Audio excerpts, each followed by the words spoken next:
The monkeypox outbreak has left doctors scrambling. They're still trying to understand how the virus spreads and all of the symptoms. Yeah, people who recover from monkeypox may also face lingering scars, both physical and psychological. NBC News medical fellow Dr. Akshay Sayal spoke with one patient who is still dealing with its impact.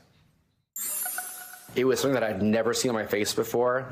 It was very foreign looking. When Jeffrey Todd first saw the mark on his face, it looked like a pimple, which quickly started having the definitions and the characteristics of a monkeypox looking lesion, where it was had like a little ring, a white ring around it. It was indented. Todd contracted monkeypox earlier this year and was forced to isolate for nearly a month. It was this like cataclysmic experience of feeling utterly alone and scared. Hello, my name is Jeffrey Todd. He turned to social media to document his experience. I wanted to show you guys the progress. I wanted to express myself and share what I was feeling and hoping maybe someone else was feeling that same way. Although nearly 70,000 cases of monkeypox have been diagnosed in this outbreak, 25,000 have been in the United States alone. There's not a lot of data yet about the lasting mental health impact of the virus. It starts off this whole avalanche of, well, how did you get it?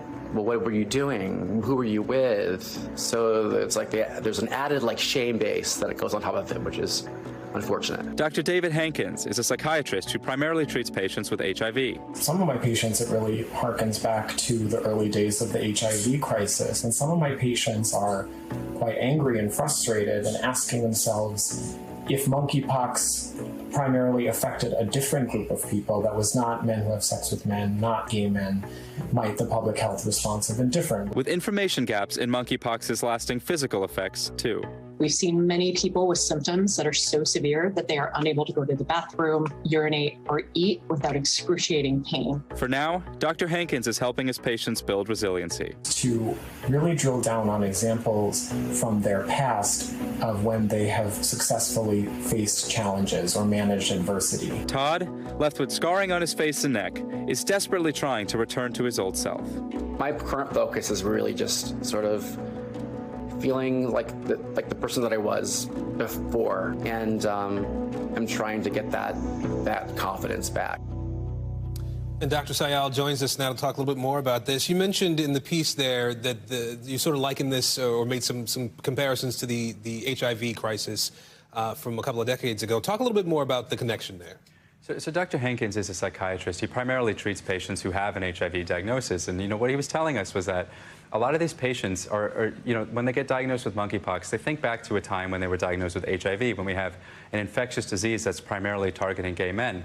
And, he said that it can bring up those painful memories of when they were diagnosed. Now, obviously, HIV is a different disease than monkeypox, but for some of them, it is bringing back those painful memories. And you talk about the stigma, too, and the sort of mental health side of all of this, having to live with those scars on your face and the things going on with the disease. How can people cope with the mental health side of it? So Dr. Hankins is, the psychiatrist we just heard from. He talks about building resilience, and we all talk about resilience all the time, but what this really means is when you have patients who have this problem, it's think back to a time when you struggled with something else. We all have our own problems, and think back to what you did to overcome that, and really sort of harbor in on those techniques to help you get over this.